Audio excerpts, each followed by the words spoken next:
This is going to be a different type of breakfast discussions you ever had before. It's going to be a lot of crunchy granola up front, health food for your brain, as we get into the raw statistics, the trends of what's going on.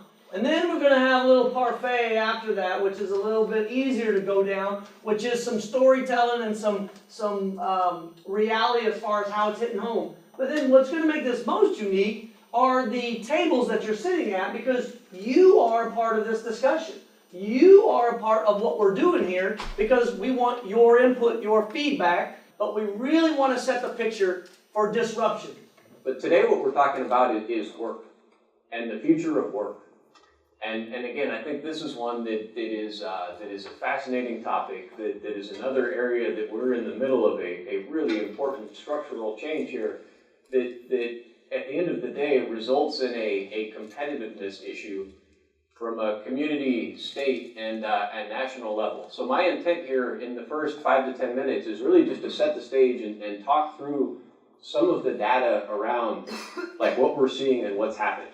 So we'll start with the foundation of me not making value judgments, but just trying to lay out some of the data so we can have a common operating picture to then build against. From there, we'll transition into some of the human impacts and some of the other elements that we need to look at when we think about, okay, well, so what does this mean for us? And then again, per Joseph's comment, we'll then break out in groups and talk a little bit specifically about how these trends or how they impact different areas of the Texas and the Austin economy and what we can potentially do about them. So I guess I'd like to start with this, that there was a wonderful book that came out a couple of years ago where MIT economists talked about what he coined as the Great Decoupling. And so if you think about this, there's been a very close correlation between labor productivity and labor costs, essentially wages and labor productivity. Labor productivity is something only economists could dream up, but it's actually a measurement of the hourly contribution to GDP. It's more relevant as an index or looking at it as a rate of change here. But throughout the majority of human history, we have seen labor and wages correlate, right? This makes sense. So people become more productive, the benefits of that productivity accrue to the worker, and so on. And as you look at this, some people look at this in the late 70s, early 80s, but at some point these trends started to diverge. And they diverge slowly at first, but that divergence is widening. And this is where we talk about the Great Decoupling here, where the average worker is not realizing the benefits of increased productivity. They're accruing to the company here. And so this is important. And this actually flows through a lot of different things that we're going to talk about. This next chart is the same view of a different view of the same issue. So what we're talking about right here is, again, just very specifically looking at worker compensation versus worker productivity. And as we think about this, we'll go into some of the different drivers behind this, but essentially, I'd like to frame today's discussion in an issue that goes beyond the buzzwords of AI and machine learning and so on. Like, we're actually looking at a structural shift to the way people work that started all the way back with the adoption of information technology in the workforce. So the next point to look at here is that as you have this decoupling, the benefits of this modern economy are increasingly accruing to the top segment of the population here. And so you have a situation here where we are bifurcating into a system of haves and have-nots at a greater rate than ever before in the history of the United States. And this is another thing that is important. And again, not putting value judgments here on whether this is good or bad. I'm arguing that this is actually just part of the modern economy, and we need to understand what this looks like if we're going to build systems and training and help elevate our people, so that if we are in an increasingly bifurcated system, we can ensure that we have the tools to be on the right side of that. So the next point is, so also correlated to this, but another important trend is that you have a shrinking of the middle class.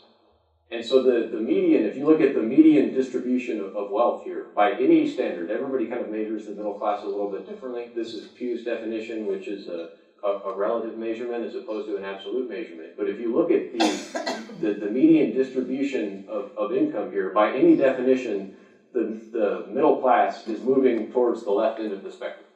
So the middle class is growing smaller, but it's also growing less, less capable in terms of purchasing power as it decreases in wealth with respect to the cost of goods. I mean, the middle class, the American dream around the middle class used to be a good blue-collar, potentially lower white-collar job, and that got you a house and 2 cars in a nice semi-affluent or at least middle-class suburb. And I think as you look at just the costs and you look at the housing prices, cost of vehicles like that, it's no longer the case. And again, that matters. Structurally, that matters here. So again, on this one, the percentage changes aren't quite as stark here, but the idea that less than half of the people, again, Pew's definition relates the middle class in a relative nature to the rest of the economy here. But the shrinking to where the middle class is less than half the country is a reasonably important transition.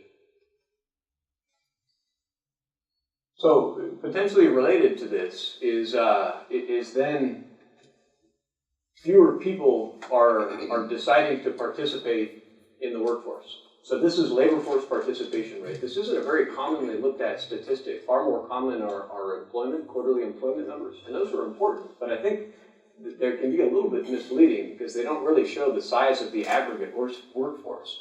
And this is something that economists are not totally aligned on as to what the cause of this is. I mean, there are some people who say, look, this was a 2008 recession blip and it will come back. There are others who argue that say the benefits, like the purchasing power of the lower class jobs that many people are looking at are simply not worth it. So it's just easier for people to opt out of the workforce entirely. And there's sort of a third view that says the skills of workers no longer map to the jobs that are available. And so people aren't deliberately opting out, they're being forced out of the labor force here. But regardless, this is the ultimate manifestation of being left behind.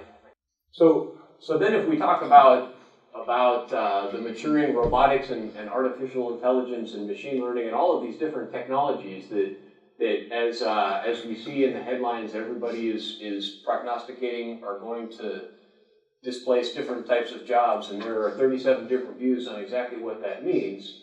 But regardless, when you layer these forces on top of this pre-existing structural challenge or structural shift that we have to the labor force, this is going to matter, right? And there are as many different views on exactly what kind of jobs will be displaced as you can imagine. And I'm not going to stand up here and try to say, it's these types of jobs, and therefore we need to train for those types of jobs.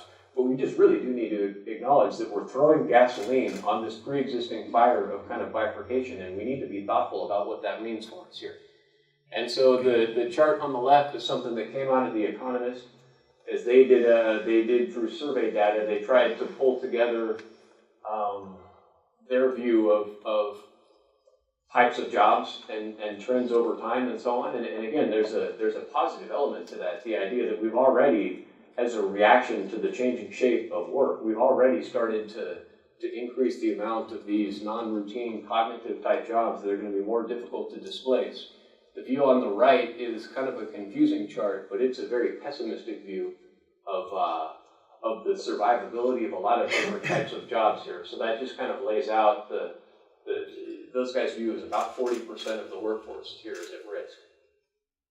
Trying to come back from this dystopian-looking presentation, it was my granola or whatever I was doing. So I mean, look, yeah. So as we go through this here, now we'll transition a little bit to talking about some of the impacts and then what we can do about this. Again, my assertion is that closing our eyes, sticking our head in the sand, and hoping it all works out is perhaps not the right approach. There are probably a number of different approaches that are going to help address this. But number one is just kind of understanding what's happening and being aware of the issue here. And to be clear here, like The U.S. has demonstrated resilience throughout its history in terms of reforming the workforce. I mean, Joseph loves to tell a story about buggy whip manufacturers and what a booming industry that was at one point, and then it kind of wasn't, and people were okay, right? And so new categories of jobs will be created. There will be things that we have never heard of that are whole disciplines that will make absurd amounts of money in helping managing some of these new technologies.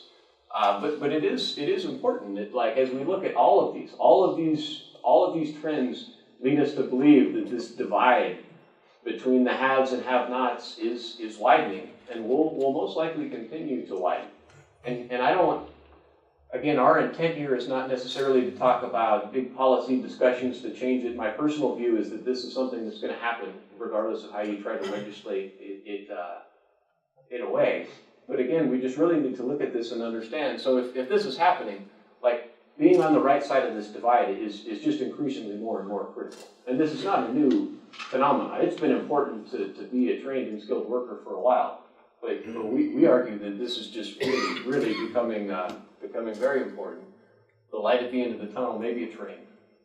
And we need to think about this. So STEM is obviously important, but again, that's not the whole panacea here. Understanding technology is one thing, but creativity, communication skills, and a lot of these different types of jobs are going to be increasingly important as we go forward.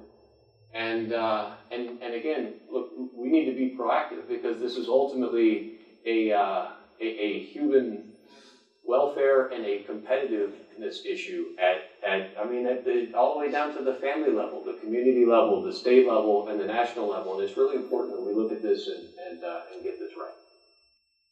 So that's all I got. When I was in the United States Army for 20 plus years, I had the chance and opportunity to go all over the place in the U.S. I lived in 9 different places throughout 20 years, but I also served overseas in Iraq on a couple of times.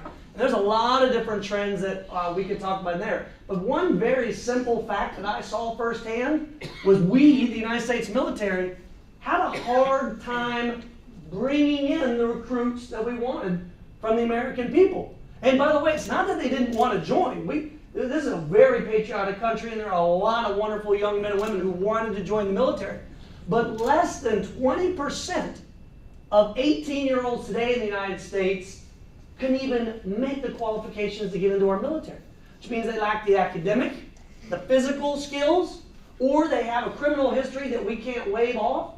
And so if the United States military is turning these people away because they don't meet a minimum standard, what does it mean for you all as employers? How hard are you having to look to be able to fill your ranks with the people that you need? So then as the trend continued, I got older, I had some other neat opportunities in the Army. 2 assignments included teaching at the university level. So I got to teach at West Point for 3 years and at the University of Texas for 2 years. And this is when it starts to get a little personal here for Texas and Central Texas. I got to teach some of the best and brightest Texans who were coming in as freshmen that wanted to not only get a college degree, but wanted to serve in our military. So you would call them the creme de la creme. At least I do. I like to brag about them. But as a product of the K-12 systems that they came from all over our state, I had to read their papers. And I'm like, are you kidding me? Subject, verb, let's put them together. Chicken scratch, did you actually write that, or did you just throw ink and let your chicken run all over your paper? The written communication skills, some of the soft skills are lacking. So what Bret and I are trying to explain, and the data speaks it, we've experienced it in our own lives, and I'm sure you have in your lives and your companies too. The other perspective I had from this is I raised 3 daughters with my wife over the last 22 years. And so we saw not only different educational systems, but we welcomed into our house all kinds of punky elementary kids, all kinds of snot-nosed middle kids, their friends, and then all kinds of boyfriends over the years. And I got to see a nice wide swath of America through those lenses. And then as my daughters, 2 of them marched off to college, I got to hear the comparisons of all their friends about their futures. And I heard and saw too much pessimism. And then finally, and not pessimism because they thought things were terrible, but just pessimism because they weren't getting into the schools they wanted. They weren't seeing the job opportunities they wanted. they were not feeling that connection to the American dream. And then lastly, when I got out of the Army and I started Ride Scout, and we had the good fortune of being acquired by Mercedes, Mercedes turned around and said, okay, that's a great idea. Now, hire a lot more people real fast and let's scale this. But the thing that slowed us down was being able to hire the talent we needed with the skills we required to be able to fill these jobs. Folks, at one point we had like 20 engineers on our team. Two things jumped out that were just striking to me. The first is that many of them came from out of state. I had to hire them into Texas because Texas was not producing the amount of talent that I and all the other companies needed to have. And the second thing that was disturbing alarming to me was that they were almost all, 18 out of 20, were men.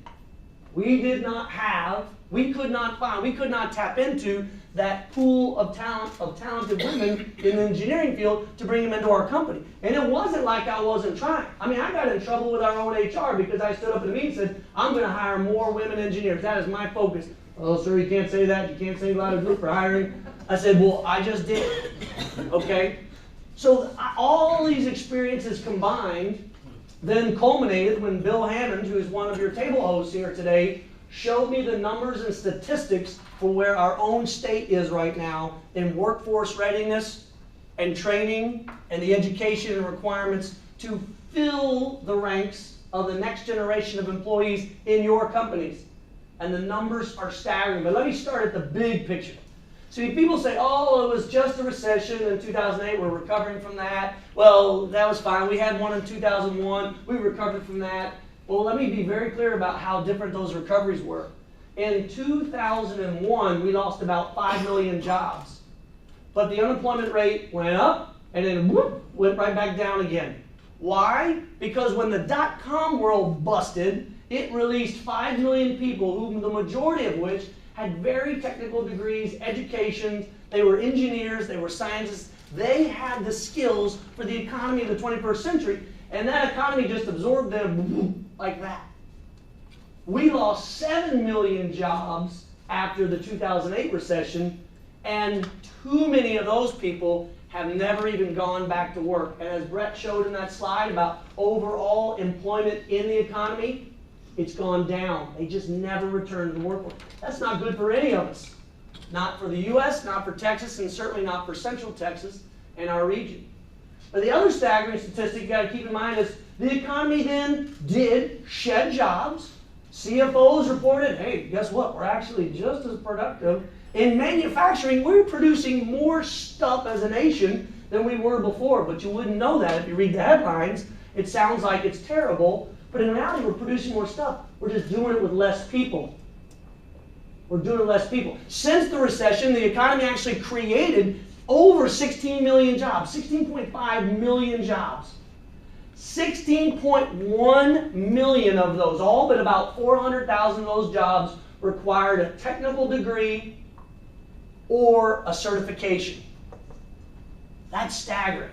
Which means if you're not, as a company, a part of trying to help revitalize this workforce, this education pipeline, our Texas miracle might be coming to an end. I mean, we brag about it, it's been wonderful, so many companies have moved here, they brought a lot of that talent, but unfortunately, the statistics bear out that we're not creating that fast enough.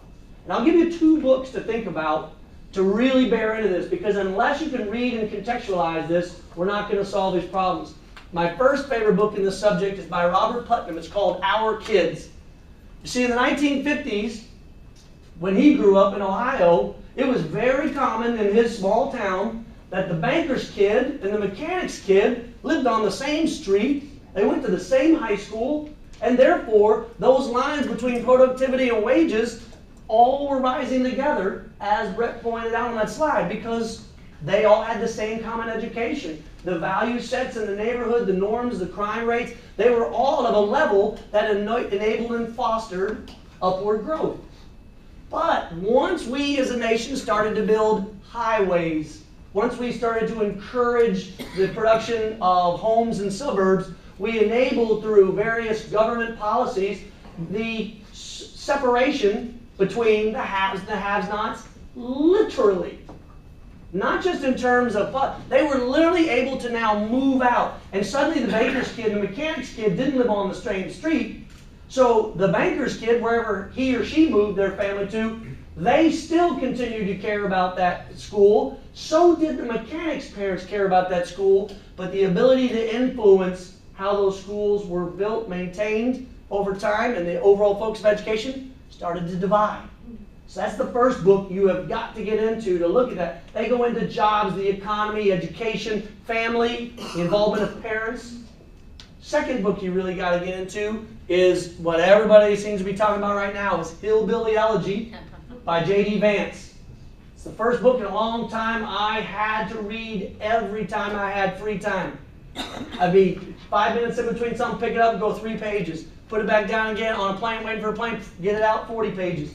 Because what he's talking about is striking and startling. Because what he's pointing out in this book is that there is an ethos, there is a cultural divide that unless you understand its roots, you will not understand its consequences. And I grew up in Lexington, Kentucky. I wasn't in Appalachia, but I had a lot of friends that came from Appalachia, and their parents were first-generation immigrants to the big city of Lexington, Kentucky. And they were not going back to Pikeville. They were not going back to Paducah. They were not going back to these cities where they didn't see opportunity. And if that's happening on a macro level, we need to be thinking, as business leaders here in Central Texas, how we want to slow that trend down. How we want to reverse that trend in terms of these numbers going separate. Because your very workforce, your company's bottom line over the next 5 to 10 years depends on